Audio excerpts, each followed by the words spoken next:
Eva Locke was a 25-year-old woman from the small town of Riverside, Tennessee, a place where everyone knew everyone else.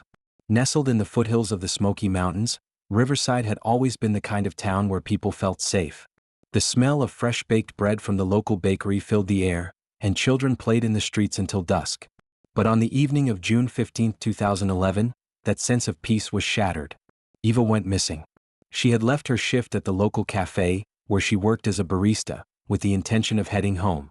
She had plans to meet up with some friends later that evening, but as the hours went by, those plans never materialized. Her friends called, but her phone went straight to voicemail. When her parents, Linda and Mark Locke, arrived home that night, they found that Eva hadn't returned. For the next few hours, Eva's parents believed she might have gone out with friends and just lost track of time. But as the night wore on and Eva didn't come home, worry began to creep in. By morning, that worry had turned into full-blown panic. Linda Locke couldn't sit still. She called every friend, every acquaintance, every person who might have known where Eva was, but no one had seen her. Her father, Mark, immediately drove to the cafe to see if anyone there had noticed anything unusual the previous evening. When he arrived, the manager informed him that Eva had left her shift at exactly 9:30 p.m., just like she always did. There were no strange occurrences, no odd interactions with customers, nothing that stood out. It was as if Eva had simply disappeared from the face of the earth. Within hours, Riverside's small police force, led by Detective Jason Reed, began searching. They canvassed the area surrounding Eva's home, speaking with neighbors and checking for any signs of foul play. There were no broken windows, no signs of a struggle, nothing out of place. The town's few security cameras hadn't caught anything either. As the day wore on, and with no signs of where Eva had gone, the small-town police force expanded the search. Friends and family members joined in, scouring local streets, checking parks, and retracing Eva's steps from the night before. Still nothing. The first few days were filled with hope, as is often the case in these situations. Everyone assumed that Eva had gotten into some kind of trouble, maybe her car had broken down, maybe she had gotten lost. But as the days passed and no new leads surfaced, that hope began to wane. Detective Reed, a seasoned investigator who had worked in Riverside for over 15 years, knew how these cases usually went. Missing persons cases were, more often than not, the result of personal conflicts or run-ins with dangerous people. But Eva Locke didn't fit that profile. She was well liked by everyone. No one had anything bad to say about her. The more Reed thought about it, the more frustrated he became. This wasn't just a case of someone wandering off or getting into trouble. Something was wrong. The town of Riverside, for the first time in its history, was not a safe place anymore. As the search continued, Eva's parents remained hopeful, but their fear was evident. Every day they held out hope that Eva would be found, that she would call them and explain where she had been, but each passing hour felt like a weight pressing down on their hearts. Linda Locke, a stay-at-home mom who had dedicated her life to raising Eva, couldn't believe this was happening. She had raised her daughter in this small town, surrounded by family and friends, and now Eva was gone. Mark Locke, who had always been the more pragmatic of the two, tried to remain calm, but even he couldn't ignore the sinking feeling in his chest. This wasn't like Eva to go off and not tell anyone. This wasn't something that could be easily explained away. As the days passed and the search grew more urgent, the small-town police department found themselves stretched thin. Riverside wasn't used to handling major cases like this. The sheriff called in Tennessee Bureau of Investigation, TBI, agents to assist with the case, but even then the leads were scarce. No one had seen Eva after she left the cafe. No one had heard anything suspicious. The only thing they had to go on was a missing persons report, and it wasn't enough to go on yet. Detective Reed began to feel the weight of the case pressing on him, knowing that every hour that passed without any new leads made it more likely that Eva might never be found. By the end of the first week, Riverside was in a state of shock. People who had known Eva her whole life couldn't believe that she could just disappear without a trace. The town was small enough that everyone felt personally affected. Local businesses posted missing persons flyers, hoping that anyone would come forward with information. The sheriff's office, with assistance from the TBI, expanded the search, using drones, dogs, and volunteers to comb through the forests and fields around Riverside.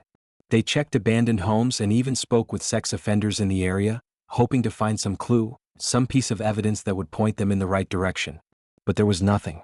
The town of Riverside, once peaceful and quiet, was now filled with an eerie tension. People who had known Eva, who had grown up with her, began to wonder how this could have happened. How could someone just disappear without a trace? Where could she possibly have gone? Was she still out there, or had something terrible happened to her? Linda and Mark, though filled with fear, didn't give up. They continued to search, to call anyone who might know something, to put up more flyers and to spread the word. But deep down, both of them were starting to fear the worst. A part of them was beginning to accept the fact that the answers they were looking for might never come. As the weeks went by with no answers and no new leads, the case began to feel colder. The investigation moved slowly. Detective Reed tried everything he could think of to solve the case, but the clues simply weren't there. The people of Riverside, once hopeful, were starting to lose faith in the investigation. People talked in hushed tones, sharing their theories about what had happened to Eva. Everything from a sudden disappearance to a tragic accident. But no one had any real answers. The days turned into weeks, and as time passed, the small town of Riverside began to feel the weight of the unknown pressing down on them. Eva Locke, a young woman loved by everyone, had disappeared without a trace, and the town was now on edge. What had happened to her? Was she still alive? Or had something far more sinister occurred? These questions filled the minds of the town's residents, but there were no answers to be found. Detective Jason Reed, the lead investigator, knew that the clock was ticking. Every hour that passed without new evidence pushed the town further into uncertainty. The longer they went without finding anything, the more the case slipped into cold case territory. Reed was determined not to let that happen. The initial steps of the investigation had been basic, gathering statements from family, friends, and witnesses. But as Reed delved deeper into the case, it became clear that they needed to shift their focus. The obvious assumption was that Eva had run away, possibly due to personal issues or stress. But the more Reed spoke with those who knew her, the more he realized how unlikely this theory seemed. Eva had been a happy, well-adjusted young woman with a strong support network. She had no history of running away, no history of emotional distress that might lead her to disappear without a trace. The first breakthrough came when Detective Reed went through Eva's personal belongings. He scoured through her apartment, looking for anything that could point to where she had gone or why she had left. There were no signs of a struggle, nothing that suggested she had been forcibly taken. Her purse and phone were missing, but that wasn't unusual. Young people often carry their phones with them. What stood out, however, was a journal hidden beneath her bed, one she had kept for years. The journal, filled with personal thoughts and reflections, was an insight into Eva's life, and Reed had hoped it might hold some clues. He spent hours going through it, reading her thoughts, her dreams, and her frustrations.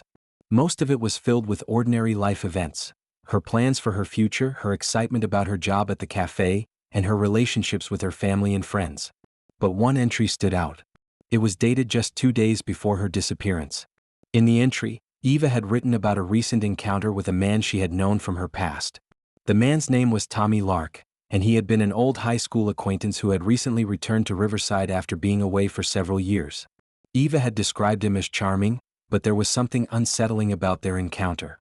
She had felt an unease around him, something she couldn't quite explain, but she had brushed it off. Eva had written, "I don't know why I feel this way.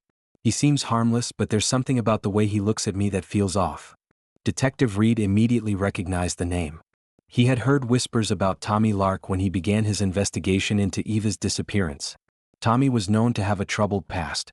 He had spent time in prison for a string of petty crimes before returning to Riverside, where he was attempting to restart his life. From all accounts, he seemed to be trying to leave his past behind, but Reed wasn't so sure. The unease that Eva had felt about him stuck with Reed. Could Lark have been involved in her disappearance? If so, why had he not come forward when the investigation began? Was he hiding something? Reed didn't waste any time. He ordered a background check on Tommy Lark, digging into his criminal history and his recent activities. What he found was troubling. Lark had been arrested multiple times for assault and harassment during his time away from Riverside. While none of the charges were related to murder or abduction, the pattern of aggressive behavior was concerning. What troubled Reed more was the fact that Lark had been seen in the days leading up to Eva's disappearance. He had been in town for a few weeks, but no one knew exactly where he had been during the night Eva went missing. Reed made the decision to bring Tommy Lark in for questioning. He wasn't sure yet if Lark was guilty, but he knew that something about him didn't sit right. Lark had a history of violence, and his return to Riverside had raised suspicions among a few of the townspeople. They said he was quiet, never seemed to fit in, and there was always a feeling that something wasn't quite right with him. Reed could sense it too. The man was hiding something. When Lark was brought into the station, he acted calm, almost too calm. He answered questions without hesitation, giving only the bare minimum of information. He claimed he didn't know Eva very well, just that she had worked at the cafe and was a pleasant young woman. He denied having any contact with her before her disappearance. However, when Reed pressed him about his whereabouts the night Eva went missing, Lark's demeanor shifted ever so slightly. He became defensive, his eyes darting toward the door, his fingers tapping nervously on the table. It was a subtle reaction, but Reed had learned over the years to pick up on these signs. "I don't know where she is," Lark insisted. "I barely spoke to her. What do you want from me?" Reed wasn't convinced. There was something off about Lark's behavior, something that suggested he knew more than he was letting on. But he didn't have enough to make an arrest. Not yet. The detective decided to keep Lark under surveillance, hoping that he would slip up or reveal something that could tie him to Eva's disappearance. While Reed focused on Lark, he also continued to pursue other leads. He reviewed footage from nearby security cameras, hoping to spot any sign of Eva's car or anyone who might have seen her that night. He also interviewed more of Eva's friends and acquaintances, looking for any clues about her interactions with people in the days leading up to her disappearance. The investigation seemed to be moving in circles, but Reed refused to give up. Each small lead, each seemingly insignificant detail, could be the key to unlocking the mystery of Eva's disappearance. With every step, Reed felt closer to the truth, but there was still one glaring question left unanswered. What had happened to Eva Locke? Was Tommy Lark involved, or was there something else at play in this case? The search for answers continued, and Detective Reed knew that no matter how long it took, he would not rest until the mystery was solved. As the investigation into Eva Locke's disappearance stretched into its second month, Detective Jason Reed began to feel the weight of the case more than ever. The town of Riverside, once so full of life and calm, had become a place steeped in fear and uncertainty. The disappearance of a young woman had shaken its very core, and even as Reed dug deeper into the investigation, he found himself confronting more questions than answers. The more time that passed without new leads, the more frustrated and desperate he became. However, as with many cold cases, breakthroughs often come when least expected, and Reed was beginning to believe he had found one. It started with an old acquaintance of Eva's, Tommy Lark. When Reed first dug into Lark's history, he had dismissed him as a potential suspect. He didn't have a strong criminal background, nothing that pointed to murder. But as Reed pored over the case files again, he realized that the dots were starting to connect in a way that was hard to ignore. Lark had arrived back in Riverside a month before Eva disappeared. He had been known to hang around the local bar and occasionally the cafe where Eva worked, though their interactions were always casual at best. From the outside, it appeared as if nothing out of the ordinary had occurred between them. However, as Reed spoke to more of Eva's friends, a disturbing pattern began to emerge. It turned out that Eva and Tommy had had a brief, tumultuous relationship when they were teenagers, one that had ended after a series of unsettling events. Eva had always tried to push the memories of Tommy's manipulative behavior aside, but the more Reed learned, the clearer it became that Eva had always been wary of him. Even after all these years, there were subtle signs that she had never truly let go of the fear he had instilled in her during their brief time together.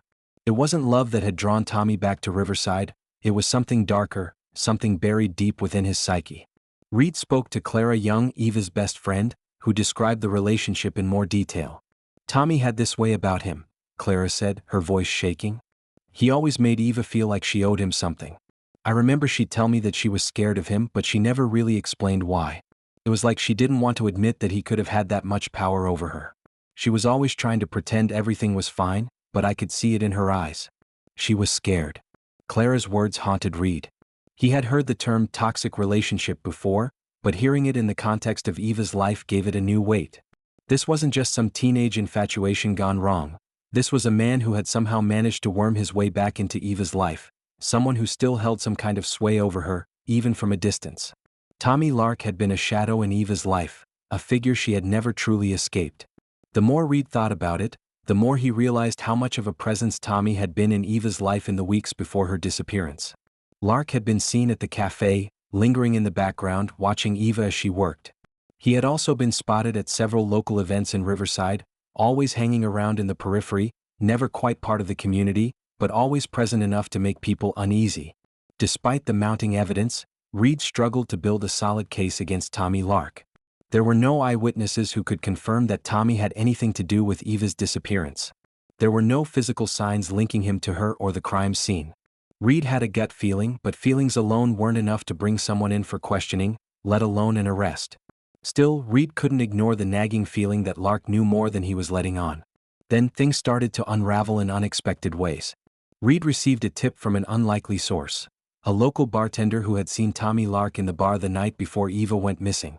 The bartender, Jesse Hall, wasn't particularly close to Lark, but he had noticed that something was off the night of Eva's disappearance. Tommy was acting strange that night, Jesse recalled. He was drinking a little more than usual and he kept talking about Eva. Not in a way that seemed like he was worried about her. More like he was obsessed with her. It was like he was trying to get her attention but she was ignoring him. He was pissed off about it and he made a few comments that I don't think anyone else noticed at the time. Reed pressed Jesse for more details. What did he say? He kept saying things like, "She's mine. She knows she's mine. She just doesn't want to admit it." He was drunk, but it was clear he had some kind of fixation on her. It wasn't just a friendly crush or anything, there was something deeper, something darker about the way he spoke. That was the moment Reed knew for sure that Tommy Lark was more than just a bystander in this case. He was involved, somehow, and that involvement was not going to be something Reed could ignore any longer. Reed had the confirmation he needed. Tommy had crossed the line from being a mere witness to becoming a prime suspect. But the question still remained. What had happened between Tommy and Eva that night? Why had she disappeared without a trace? Reed began the process of bringing Tommy in for questioning. He knew it wasn't going to be easy. Lark was known to be slippery, and with his history of manipulation, Reed expected him to be defensive. Still, Reed couldn't shake the sense that Tommy was hiding something, and he was determined to find out what it was. The day Tommy Lark was brought into the station for questioning, Reed could feel the tension in the air. Lark walked in calmly, his face blank as always, but Reed could see the hint of nervousness in his eyes. He wasn't going to make this easy. Reed sat across from him, offering a casual greeting before getting straight to the point. "We know you were with Eva before she went missing," Reed said, watching Tommy closely. "We know you were in town and we know you had a past with her. Tell me where you were the night she disappeared." Tommy didn't respond at first. His eyes flickered around the room, avoiding Reed's gaze. Then he leaned back in his chair and exhaled sharply. "I told you everything I know. I didn't have anything to do with her disappearance. You have no proof that I did." Reed knew better than to rely on Tommy's words alone. He needed something concrete. But he had what he needed, a confession buried beneath layers of denial. And now the investigation would take another step forward. As the days passed following Tommy Lark's interrogation, Detective Jason Reed couldn't shake the feeling that they were on the cusp of something much bigger than just a simple missing persons case.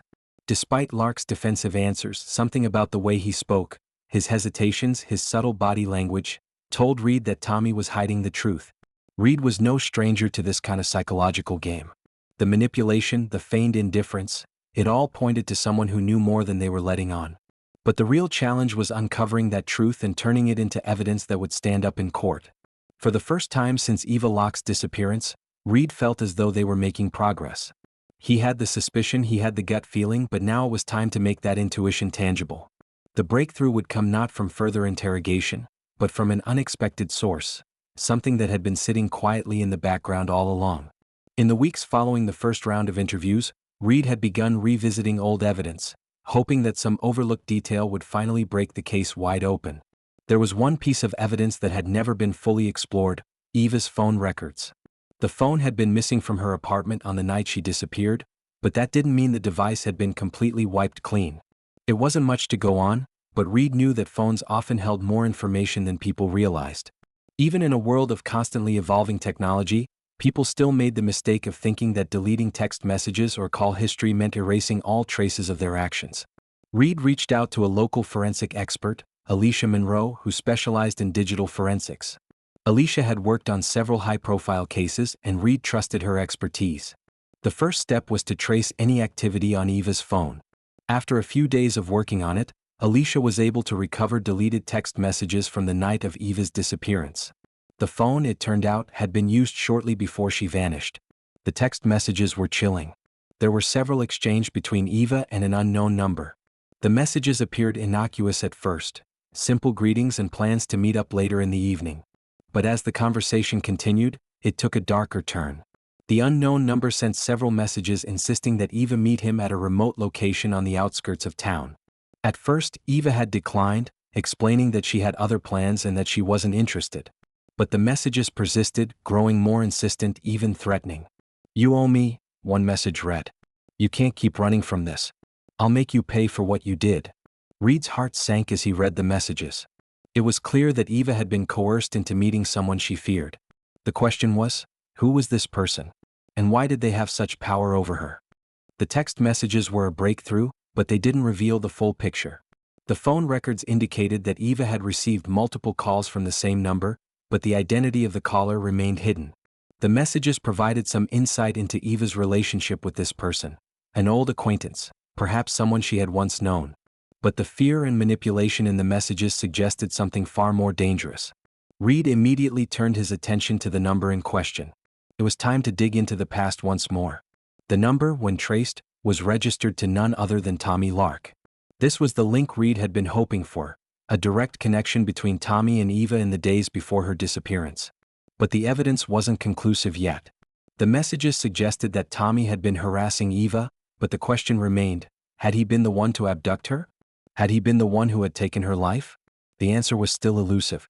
At this point, Reed knew that they needed more evidence. The forensic team was called in to examine Eva's apartment more closely, hoping to find any other pieces of the puzzle that could connect Tommy to the crime. The team combed through the entire apartment, looking for anything that could help. It wasn't until they checked Eva's bedroom closet that they found something of significance: blood stains on the floor beneath the carpet. The stains were small, but they were unmistakable. Forensic tests confirmed that they matched Eva's DNA. The discovery was a shock. It meant that something had happened in that room, a struggle, perhaps, or a violent altercation. The question now was, why had Eva been in her closet? Was she trying to hide from someone, or had she been trying to escape? The evidence was slowly beginning to paint a picture, one that wasn't easy to stomach. Tommy Lark had been in contact with Eva up until the night she disappeared. He had harassed her, manipulated her, and now there was physical evidence suggesting that she had been in fear for her life when she was last in her apartment. The bloodstains in her closet were proof that something had gone horribly wrong. But there was still one more piece of evidence that Reed needed to confirm his suspicions. If Tommy Lark had been involved in Eva's disappearance, then he had to have left behind something. Something physical, something that could tie him directly to the scene. They continued to scour the area, following every lead. And that's when they found it. Hidden behind a loose panel in the floorboards of Eva's closet was a small, folded-up piece of paper. At first glance, it seemed harmless, like a forgotten note. But when Reed unfolded it, his heart raced. It was a list of names, all crossed out except for one, Eva Locke. The list was written in Tommy Lark's handwriting. Reed's stomach churned as he pieced everything together. The bloodstains, the phone records, the harassing messages. This was no accident. This wasn't a missing persons case anymore. It was a murder investigation. Tommy Lark had been obsessed with Eva for years, and he had finally taken matters into his own hands. He had stalked her, manipulated her, and eventually he had taken her life. The discovery of the list, combined with the bloodstains and the text messages, was the key piece of evidence that Reed had been searching for. With this, they could finally bring Tommy Lark in for questioning with concrete evidence that he was involved in Eva's disappearance. It was time to make the arrest. Reed knew that the case wasn't over, not by a long shot. They had the evidence, but the real challenge was yet to come. They still had to prove that Tommy Lark had murdered Eva. The arrest would be the first step in a long legal battle, but for the first time in months, Reed felt the hope that had been missing from the case. They were closer than ever to finding the truth. After the discovery of the bloodstains and Tommy Lark's handwriting, Detective Jason Reed knew they were close to solving the case. It was only a matter of time before the pieces fell into place, but it wasn't going to be easy. The small town of Riverside had watched the investigation unfold with bated breath, but now that they had tangible evidence against Tommy Lark, the pressure was on to ensure that justice was served. Reed wasn't one to rush to conclusions, though. There were still many questions left unanswered, and it was imperative that they gathered everything they needed before making any public statements. The next step was to bring in Tommy Lark for questioning. With the forensic evidence now pointing squarely in his direction, Reed knew that this was the moment they had been working toward. Lark had been under surveillance ever since his name surfaced, but now it was time to confront him directly. The town had been shaken by his presence, and Reed understood that this was a delicate moment, not just for the case but for the entire community. Riverside was about to learn the truth, and it was crucial that everything was handled with care. Tommy's arrest came quickly after the evidence was laid out before him. He was calm, almost eerily so, as he was taken into custody. His face was blank as he was escorted to the police station, where he was read his rights and placed under questioning. Detective Reed sat across from him, his mind racing with the evidence they had gathered. Reed had been in law enforcement long enough to know when someone was hiding something. And Tommy, in his calm demeanor, was hiding something much darker than anyone in Riverside had anticipated. "I already told you everything I know," Tommy said, his voice a steady monotone as he sat down at the table. "You've got the wrong guy. I don't know what happened to Eva. I haven't seen her in years." Reed didn't flinch. He'd heard this kind of denial before. But this time the evidence spoke for itself. "Tommy, we've got the phone records. We've got the messages you sent her. We've got your handwriting on that list in her closet. We even found your blood on the floor. This is no longer a missing persons case. You're a suspect in a murder investigation. It's time to tell us the truth." Tommy's eyes narrowed slightly, but he didn't respond. For a moment, there was only silence between them. Reed's mind was spinning, trying to piece together the various elements of Tommy's story and determine the full extent of his involvement in Eva's disappearance. "You don't understand," Tommy finally said, his voice barely above a whisper. "I didn't mean for it to happen. I just wanted her to see that we were supposed to be together. She kept rejecting me. I didn't know what else to do. It all just spiraled out of control." Reed leaned forward, his eyes locked onto Tommy's. "What do you mean, spiraled out of control? Tell me what happened that night. What did you do to her?" Tommy's gaze faltered as he looked away, seemingly lost in his own thoughts. I just wanted to talk to her. I went to her place that night. She didn't answer the door, so I used the spare key she had given me when we were younger. We used to be close, you know. We were friends, at least for a while. I just wanted her to understand that we could be something more. I tried to convince her, but she didn't want to listen." Reed listened intently, trying to parse through Tommy's words. He could sense that Tommy was trying to justify his actions, but there was something in his tone, a lack of true remorse, that Reed couldn't ignore. Tommy wasn't just a man who had tried to rekindle an old flame. He was someone consumed by obsession, someone willing to cross any line to make Eva feel the way he wanted her to. "She kept saying no," Tommy continued, his voice growing quieter. "She told me to leave, to get out of her life. I couldn't take it anymore. I snapped. I didn't mean to hurt her, but I didn't know what else to do. She didn't understand me. She didn't see that we were meant to be together." Reed's stomach twisted as Tommy spoke. This wasn't just a case of a broken heart, it was something far more dangerous. Tommy's obsession had festered over the years, and now it had turned deadly. Reed knew that they had to dig deeper into the psychology behind his actions. Tommy didn't seem to grasp the full weight of what he had done. In his mind, Eva's refusal to be with him had justified everything that had happened. She had rejected him, and that, in his twisted logic, meant that she needed to be taught a lesson. "I pushed her," Tommy muttered, his eyes glazed over. "She fell. She hit her head on the corner of the coffee table. I didn't mean to hurt her. I just couldn't control myself. She wasn't listening to me. She wasn't giving me the chance I deserved." Reed's heart sank as the truth began to unfold. It wasn't just an accident. Tommy had deliberately pushed Eva, and in doing so, had sealed her fate. The blood in her closet, the evidence of a struggle, it all made sense now. What had begun as a simple desire to rekindle an old relationship had turned into something much darker. Tommy had snapped, and in his mind he had been justified.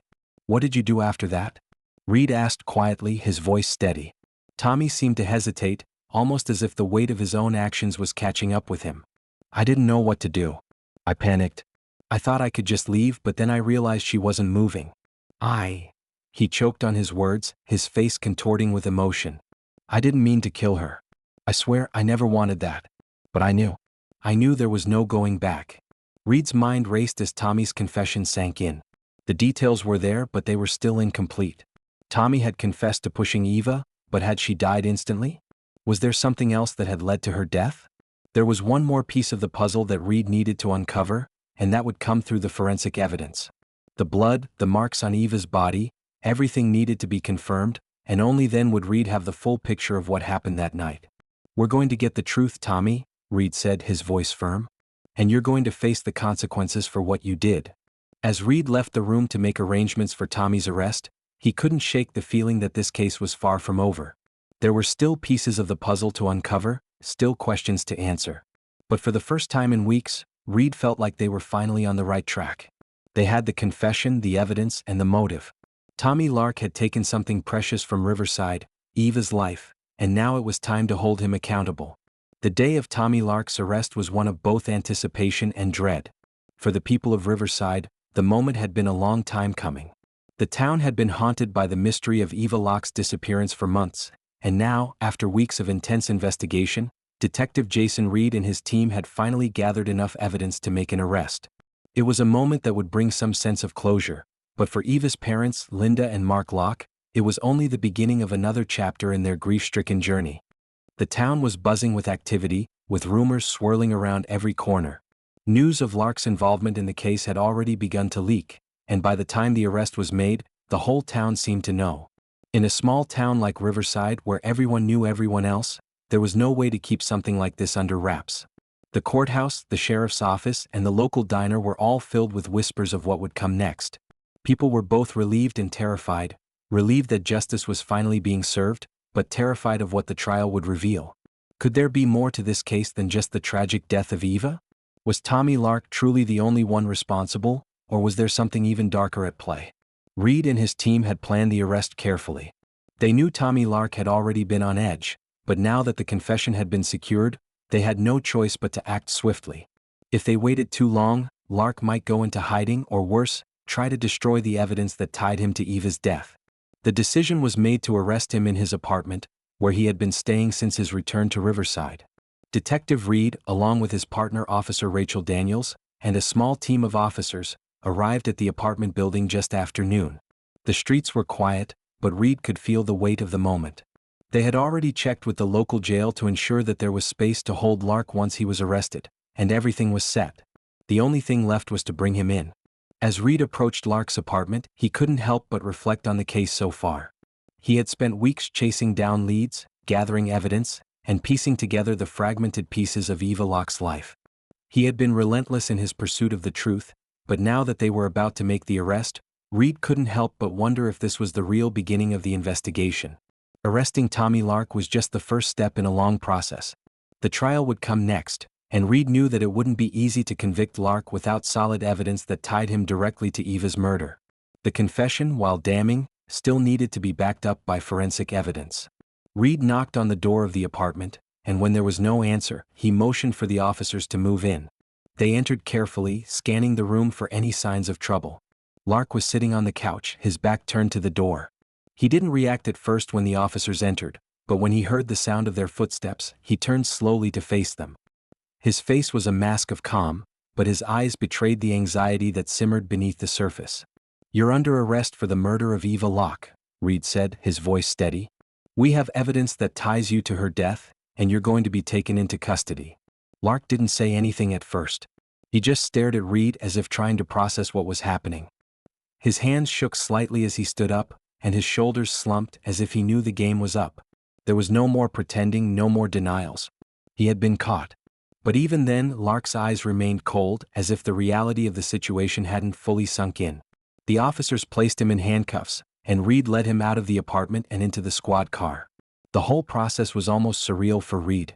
He had spent so many days chasing down leads, working tirelessly to uncover the truth, and now in this moment, it all felt like it was coming to an end. But the truth, as Reed knew all too well, was never that simple. The arrest was just the beginning. Now came the hard part, bringing Tommy Lark to trial. As Lark was driven to the county jail, Reed and his team continued to follow up on leads, making sure that all the evidence was in order. They wanted to ensure that they had a strong case before Lark made his first court appearance. They contacted the forensic team, who were working around the clock to finish their analysis of the bloodstains, the diary entries, and the text messages. Every piece of evidence needed to be airtight, and Reed wasn't willing to take any chances. Back at the Locke family home, the news of Tommy Lark's arrest was met with mixed emotions. Linda and Mark Locke had been waiting for this moment for so long, but even now, after everything, the pain of losing their daughter was still fresh. They had always believed that justice would come, but now that it had, they found themselves grappling with a different kind of grief. The reality of what had happened to Eva, and the man who had taken her from them, was finally sinking in. Linda sat in her living room, her hands clasped tightly in her lap as she tried to process the events of the day. Her eyes were red from crying, but there was a quiet strength in her face now. She had spent years wondering what had happened to Eva, searching for answers that seemed to slip through her fingers at every turn. But now, finally, she had some semblance of closure. The man who had taken her daughter's life was in custody, and for the first time in years, Linda felt like she could breathe again. But even as she sat there, a part of her knew that this wasn't the end. The trial would come next, and that would be another painful chapter to face. Mark, too, was struggling with the emotional toll of the arrest. As a father, he had always been protective of his daughter, and the thought of someone harming Eva was more than he could bear. He had always believed that Riverside was a safe place, a town where nothing terrible could happen. But now, the reality of the violence that had taken place just down the street from where they lived was a harsh awakening. The town would never be the same, and neither would he. The arrest of Tommy Lark marked a turning point in the case, but it was also the beginning of a new phase. The town of Riverside was still reeling from the shock, but the fact that justice was finally being served gave the residents hope. The trial would be long and the road ahead would be difficult, but for now they had answers. Tommy Lark, the man responsible for Eva Locke's death, was in custody, and the truth was finally coming to light. Tommy Lark's arrest had been a long-awaited moment, but for Detective Jason Reed, it was just the first step in understanding the full scope of what had happened to Eva Locke. The pieces of the puzzle were slowly coming together, but there was still much to uncover about the man who had caused so much pain and confusion in Riverside. Tommy Lark wasn't a stranger to trouble, but his past had been buried for so long, hidden behind his quiet demeanor and the facade of someone trying to rebuild their life. Now, with the case progressing, Reed needed to dig deeper into Lark's history to understand what had driven him to this point. Tommy had grown up in Riverside, though his family had been far from well-known or well-liked in the community. He was the product of a troubled home, raised by a father who was emotionally distant and a mother who struggled with substance abuse. Tommy's early years were marked by neglect, and he often spent his time in isolation. His childhood was not one filled with love or stability, but with constant conflict and frustration. At school, he was a loner, keeping to himself and rarely participating in social activities. It wasn't that he was a particularly bad student, but he had an unsettling aura about him. There was always something off, something that made the other children steer clear. His relationship with his father, Ralph Lark, was strained at best. Ralph had never been a warm figure in Tommy's life. He was cold and distant, often more concerned with his own problems than the well-being of his son. Tommy grew up believing that he wasn't worthy of love, that he had to earn affection by being tough, by showing that he didn't need anyone. This belief festered within him as he grew older, and when Tommy reached adolescence, he began acting out. His rage, however, was never directed at the world around him. It was always inward, focused on the one person who had never shown him any love: his father. Tommy's mother, Nancy Lark, wasn't much of a source of comfort either. She had been in and out of rehab for most of Tommy's life, struggling with addiction that made her unreliable at best. There were times when she would be sober enough to care for Tommy, but those moments were rare. The neglect from both of his parents left Tommy with an intense sense of loneliness and a lack of direction. As a teenager, he began to turn to alcohol and drugs, much like his mother, as a way to numb the pain of his existence.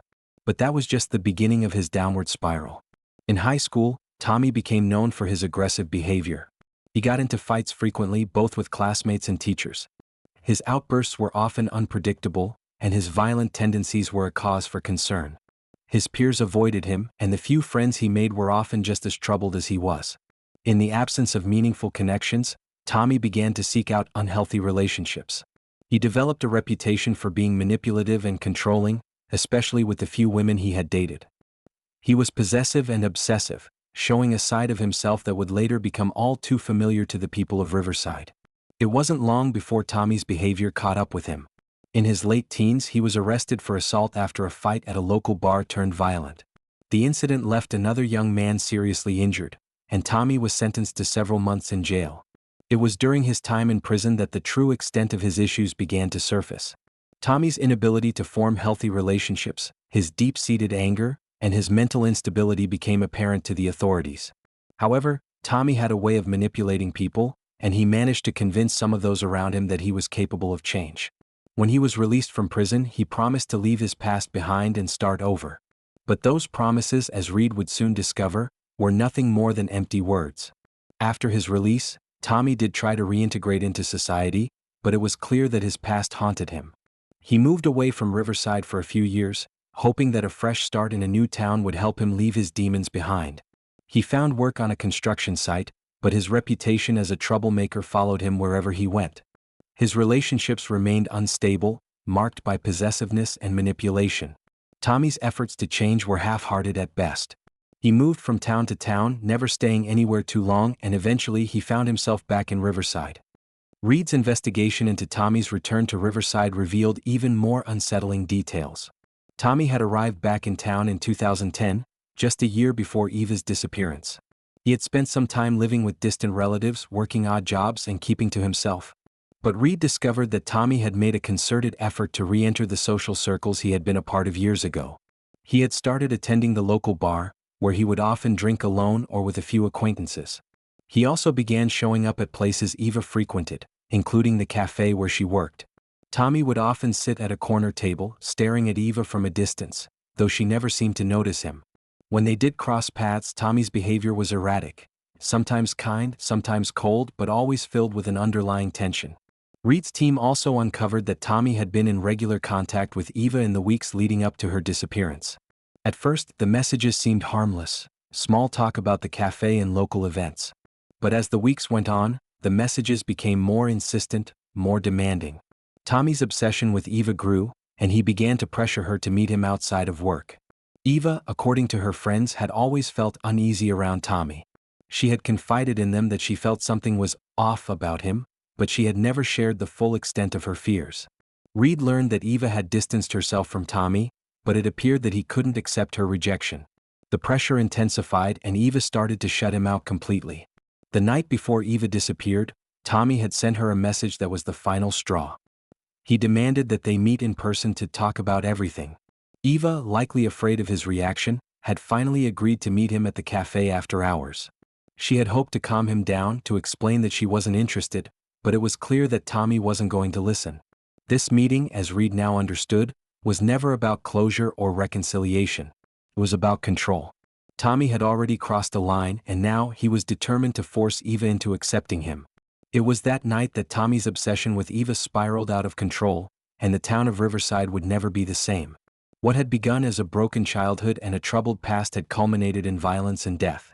Eva Locke had been a victim of Tommy's obsessive need to control and manipulate, and now the full story was beginning to emerge. But Reed knew that this was only one part of the puzzle. The trial was coming, and there was still more to uncover about the darkness that had taken root in Tommy Lark's soul. The trial of Tommy Lark was set to begin on a cold, overcast day in Riverside, Tennessee. The air was heavy with anticipation as the small town, which had once been a place of peace and familiarity, now found itself thrust into the national spotlight. Riverside's courthouse, though modest, was packed to capacity with residents, reporters, and members of the media who had traveled to cover the case. After months of investigation, Tommy Lark, the man who had abducted and murdered 25-year-old Eva Locke, was finally going to face justice. For the residents of Riverside, this trial marked the end of a painful chapter in their community's history, but it also felt like the beginning of something even more difficult to process: the realization that their town, their safe haven, had been forever altered. As the trial began, the courtroom was filled with a tense silence. The Locke family sat in the front row, their faces drawn with grief. Eva's mother, Linda Locke, held her husband Mark Locke's hand tightly as they braced themselves for what was to come. They had waited for this moment for what seemed like an eternity, and now that it had arrived, it was almost too much to bear. The pain of losing their daughter was still fresh, but they had fought so long for justice, and now they would finally see it unfold in front of them. For them, the trial wasn't just about proving Tommy Lark's guilt, it was about making sure that Eva's voice, the voice that had been silenced, would be heard. The prosecution, led by District Attorney Charlotte Burns, wasted no time in outlining the charges against Lark. Tommy Lark was accused of first-degree murder, kidnapping, and assault. The evidence against him was overwhelming. His own confession, the bloodstains found in Eva's apartment, the text messages between him and Eva in the days leading up to her disappearance, and the forensic evidence that tied him directly to the crime. The prosecution's case was solid, and they wasted no time in presenting their evidence. But even with all the evidence stacked against him, the defense would not go down without a fight. William Miles, Tommy Lark's defense attorney, was a seasoned lawyer with years of experience in high-profile criminal cases. He was known for his ability to cast doubt in the minds of juries, no matter how strong the evidence against his client. He began his defense by acknowledging the overwhelming evidence against Tommy but suggested that the prosecution had failed to understand the true nature of Tommy's actions. He argued that Tommy had acted in a moment of psychological breakdown, that the murder was not premeditated, but rather the result of a disturbed mind pushed to its breaking point. In his opening statement, Miles painted Tommy as a man who had been scarred by a lifetime of neglect and emotional trauma. He argued that Tommy had never truly been capable of understanding the full consequences of his actions. The defense's strategy was clear. Instead of denying the crime, they would seek to mitigate Tommy's responsibility by claiming that his mental state had been compromised. Miles even suggested that Tommy's abusive childhood and the trauma he had suffered at the hands of his parents had contributed to his eventual breakdown. He introduced the idea of diminished capacity, which would essentially argue that Tommy wasn't fully in control of his actions at the time of Eva's death. As the trial progressed, the prosecution continued to hammer away at the fact that Tommy had not just killed Eva in a moment of passion or confusion. He had stalked her, manipulated her, and even sent her harassing messages in the days leading up to the murder. They painted a picture of a man who had been obsessed with Eva, someone who had crossed all boundaries in his attempts to make her his. The prosecution highlighted the text messages Tommy had sent Eva, where he had pressured her to meet him, and the diary entries that had been recovered from Eva's apartment, which spoke of her fear and unease regarding Tommy's advances. But it was the testimony of Clara Young, Eva's best friend, that had the most emotional impact on the jury. Clara, her voice shaking with emotion, recalled the time she had tried to comfort Eva when Tommy's behavior became more obsessive. She described the way Eva had confided in her about Tommy's increasingly unsettling behavior, and how Eva had felt trapped by his constant attention. Clara tearfully recalled how Eva had told her, "I'm scared of him, Clara. I think he might do something to me if I don't stop him." The jury listened intently as Clara described her last conversation with Eva. Clara spoke of Eva's reluctance to meet Tommy that night, and how Eva had expressed her fear that something might happen if she did. It was a pivotal moment in the trial, as it painted a picture of Tommy Lark not just as a man who had killed in a moment of passion, but as a predator who had systematically manipulated and controlled Eva, leading her to believe she had no way out. As the defense cross-examined Clara, they tried to discredit her testimony, suggesting that Eva had exaggerated her fears and that Tommy's actions had been misunderstood. But Clara stood her ground. Her testimony had been clear, heartfelt, and compelling. She had seen firsthand the toll that Tommy's obsession had taken on her best friend, and she wasn't about to back down. With the prosecution's case presented in full, the defense took their turn. Miles called upon several expert witnesses to testify on Tommy's mental state. They presented psychological evaluations that painted Tommy as someone with significant emotional trauma and a history of unstable behavior. They argued that his actions on the night of Eva's death were the result of a mental breakdown, not a calculated decision to kill. The defense sought to convince the jury that Tommy's culpability should be reduced because of his mental state, hoping to secure a lesser sentence, possibly even a conviction of manslaughter instead of murder. But as the defense presented their case, the prosecution was quick to point out the contradictions in Tommy's story. He had confessed to the murder, and while he claimed that his actions were a result of mental instability, there was no evidence to suggest that he had been diagnosed with any major psychological disorder prior to the crime. The prosecution painted him as a man who had been driven by his obsessive desire to control Eva, not someone acting out of insanity. They argued that Tommy had carefully planned his actions, and that his violence had been premeditated, even if he had not fully realized the consequences of his actions in the moment. As the trial entered its final stages, the jury was left to deliberate. The evidence was clear, and the emotional weight of the testimony from Clara, combined with the mounting evidence of Tommy's obsession with Eva, made it difficult for the defense to argue their case convincingly. The question now was whether the jury would see Tommy's actions as the result of a mental breakdown or as a premeditated crime born out of obsession and control. The decision weighed heavily on the jury as they returned to their deliberation room. The town of Riverside waited with bated breath. Would Tommy Lark be found guilty of murder, or would the defense's plea for diminished capacity result in a lesser charge? As the clock ticked down, the tension in the town, and in the courtroom, was palpable. The waiting was unbearable. The people of Riverside, once so familiar with the predictable rhythms of small-town life, found themselves caught in a moment of intense anticipation. The trial of Tommy Lark had consumed the town for weeks, and now the verdict was just around the corner. The fate of Tommy Lark, the man who had kidnapped, assaulted, and murdered 25-year-old Eva Locke, rested in the hands of the jury. The town's collective breath was held as the case entered its final phase, and emotions ran high. For the Locke family, this was the culmination of years of pain and heartache. For Riverside, it was the first true test of their community's ability to heal after such a devastating tragedy. In the days leading up to the verdict, there was a pervasive sense of nervous energy throughout the town.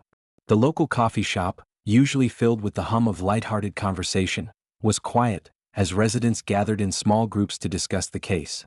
Everyone had an opinion on the trial, but no one knew for sure what the jury's decision would be.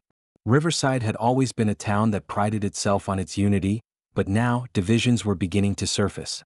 Some believed that Tommy Lark was guilty beyond a shadow of a doubt, while others were still holding out hope for a less severe conviction. The defense had put forth a compelling argument about Tommy's mental state, but the prosecution's case, backed by the emotional testimony of Eva's best friend, Clara Young, had been difficult to ignore.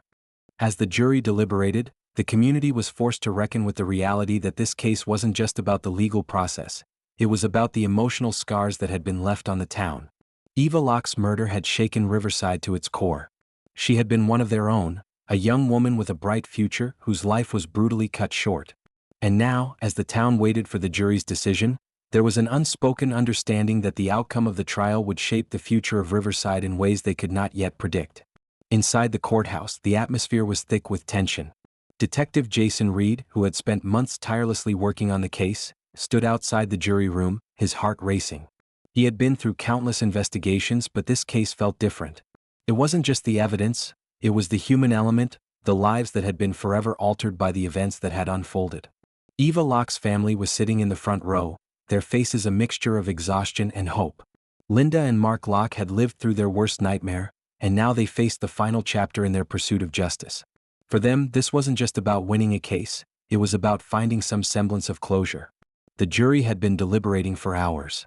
As time passed, the uncertainty grew. Would they be able to come to a unanimous decision? Or would the complexities of the case force a mistrial? Reed couldn't help but think back to the defense's argument that Tommy Lark's actions were the result of a mental breakdown. Was that enough to sway the jury? Was there doubt in their minds? He hoped not. He hoped that the emotional weight of the case, the undeniable evidence, and the testimony of Eva's loved ones would lead to the right verdict.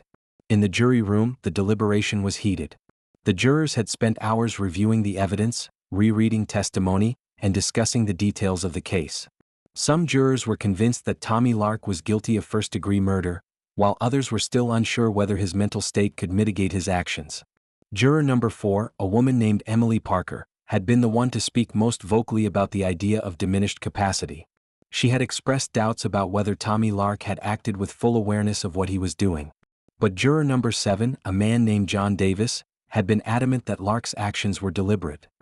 He argued that the text messages, the diary entries, and the blood evidence all pointed to a man who had meticulously planned his crime. The discussion was intense, with emotions running high, but the jury knew that they had to come to a unanimous decision. This was not just a legal issue, it was a matter of justice for a young woman who had been taken too soon. As the hours stretched on, the tension in the jury room reached a boiling point. Juror number 4 was finally convinced that the evidence against Tommy Lark was too strong to ignore. She had been the last holdout, but after hearing the arguments from the other jurors and reconsidering the facts, she reluctantly agreed that the prosecution had proven its case. The jury could finally reach a decision.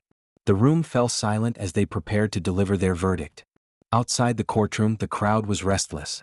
People whispered amongst themselves, speculating about what the verdict would be. The doors to the courtroom opened and the jury returned, their faces grim. Judge Sarah Benton called the court to order, and everyone stood as the jury filed into their seats. The moment of truth had arrived. "Ladies and gentlemen of the jury," the judge began, her voice steady and formal, "have you reached a verdict?"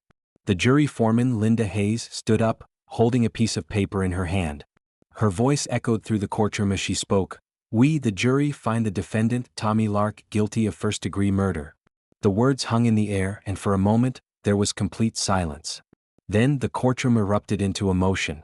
Eva's parents, who had been holding their breath for so long, finally exhaled. Linda Locke's face crumpled as the tears she had held back for months poured freely. She clutched Mark's hand tightly, unable to speak. The relief, the grief, and the exhaustion all hit her at once. Justice had been served, but it didn't bring Eva back. It didn't undo the pain. It was simply a small measure of justice in a world that had taken so much from her. Tommy Lark, for his part, didn't react. His face remained impassive, his eyes void of emotion as the guilty verdict was read aloud. He had confessed to the crime, but he had not shown any remorse, and now, as the jury's decision was handed down, it was clear that he was finally being held accountable for his actions. The town of Riverside had its answer.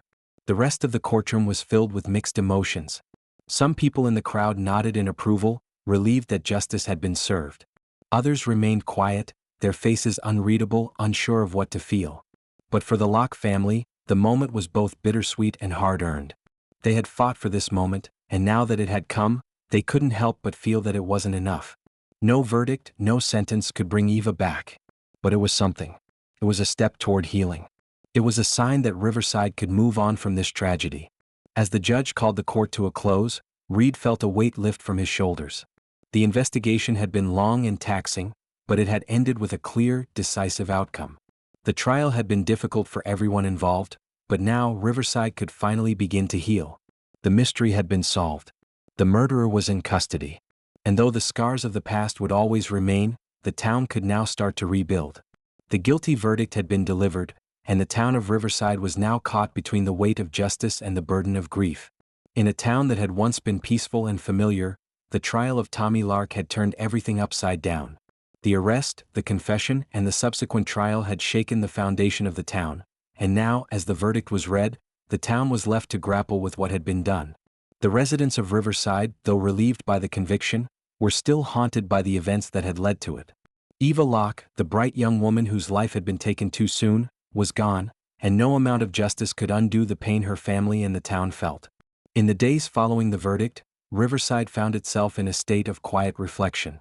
Life had returned to its regular rhythm for most of the residents. Children returned to school, businesses reopened, and the usual sounds of the town began to fill the air once again. But there was an undeniable undercurrent of tension. The trial had opened up wounds that had been buried for years, and the reality of what had happened to Eva Locke still loomed large in the minds of everyone who had been touched by the case.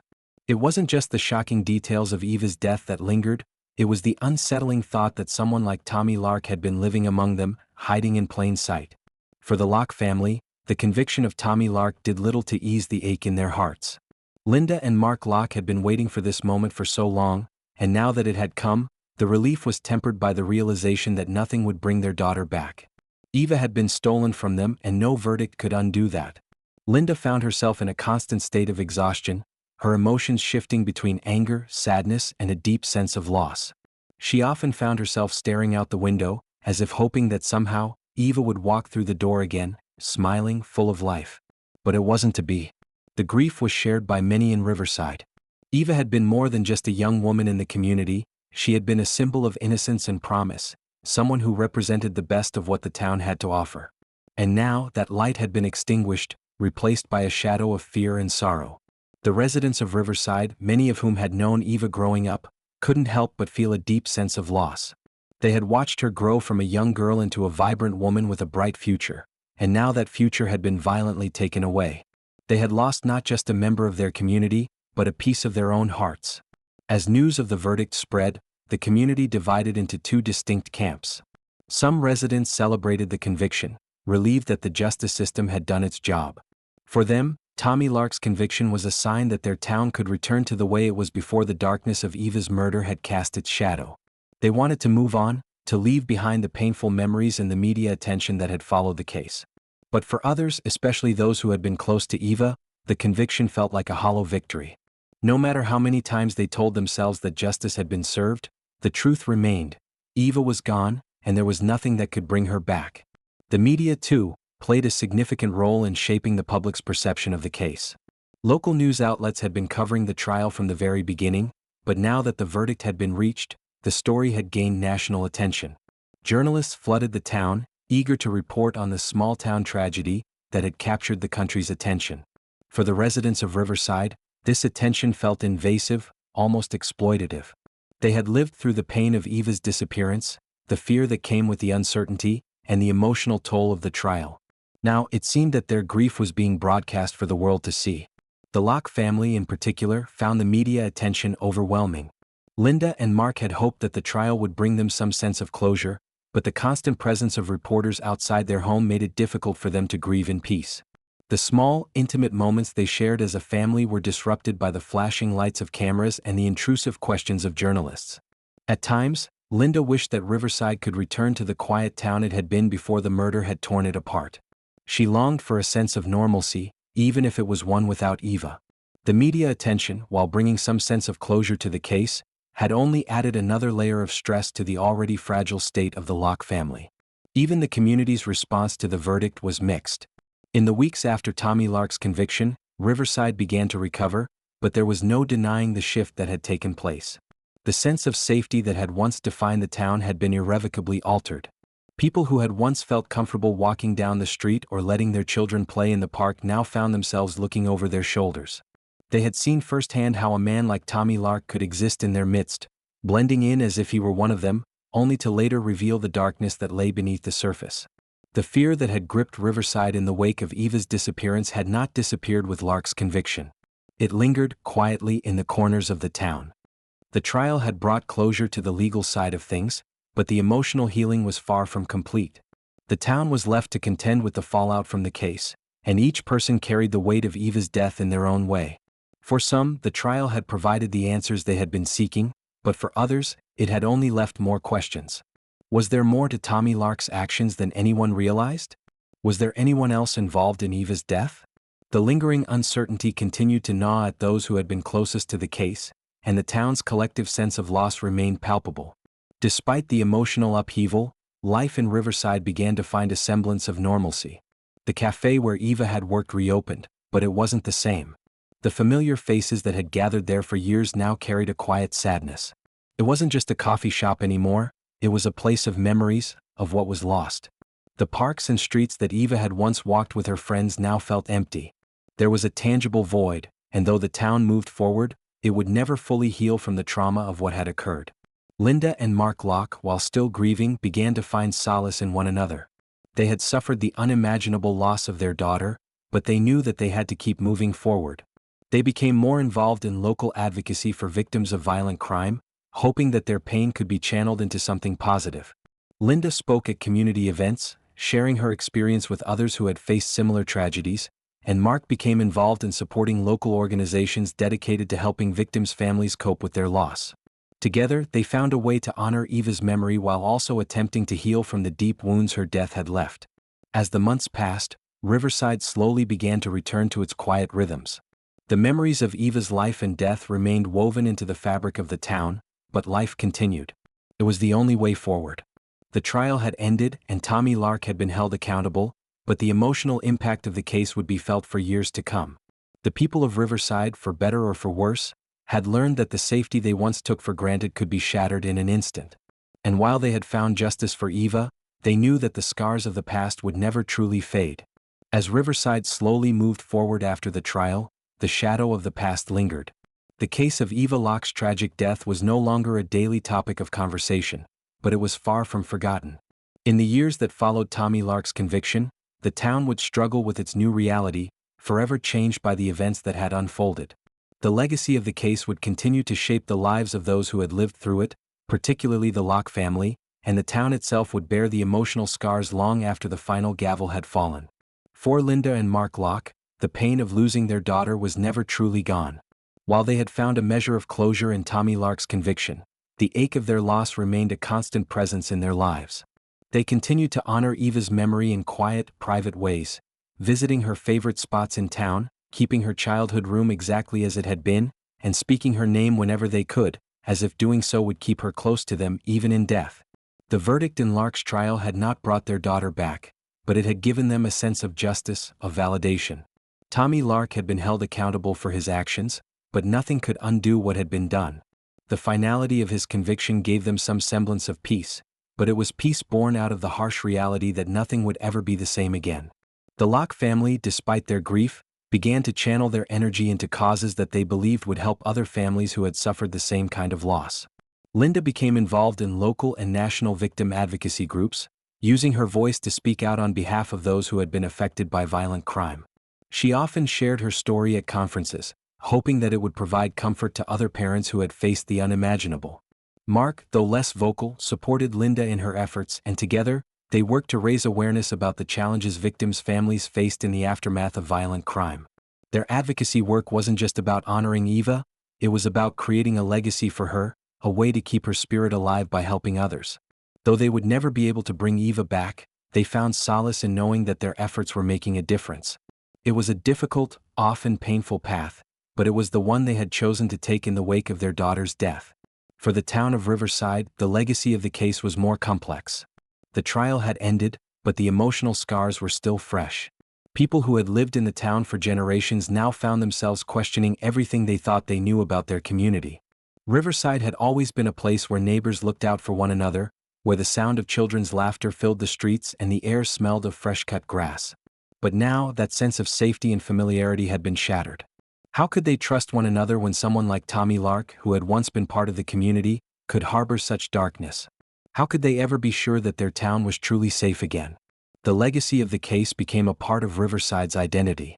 It was no longer just a small, quiet town, it was the town where Eva Locke had been taken, the town that had witnessed the trial of a man who had committed an unspeakable crime. The case was often mentioned in hushed tones at local gatherings, with people speculating about the details of the trial and wondering what might have happened if they had known more about Tommy Lark before. The town's innocence, the belief that such violence couldn't touch their lives, had been shattered, and though time would go on, the fear would never fully go away. The courthouse where Tommy Lark's trial had taken place became a quiet reminder of what the town had endured. People passed it by every day going about their lives, but the memories of the trial and the case lingered in the corners of their minds. Riverside's residents carried the weight of Eva's death with them, even if they didn't speak about it openly. They had witnessed the unraveling of a man's life, the destruction of a young woman's future, and the painful journey of a family that would never be the same. And for some, it was too much to bear. Those who had been closest to Eva felt the loss deeply, while others who had simply known her in passing carried the burden of a community's grief. As for Detective Jason Reed, the case continued to haunt him long after the trial was over. He had spent years working on Eva's case, piecing together the details, following the leads, and ultimately bringing Tommy Lark to justice. But Reed couldn't shake the feeling that there was something more beneath the surface. Tommy's actions had been shocking, but Reed often wondered what drove him to commit such a heinous crime. Had he always been this way? What had turned a young man who grew up in Riverside into a killer? These questions lingered in Reed's mind, and though the case had been closed, he continued to revisit it in his thoughts. Every new investigation seemed to bring him back to Eva Locke, to the shadow of the case that loomed over everything he did. Years passed and the town of Riverside began to heal, but it wasn't a process that could be rushed. For some, the healing was slow, and for others, it was almost impossible. People who had known Eva, who had witnessed her bright future snuffed out, found it hard to move on.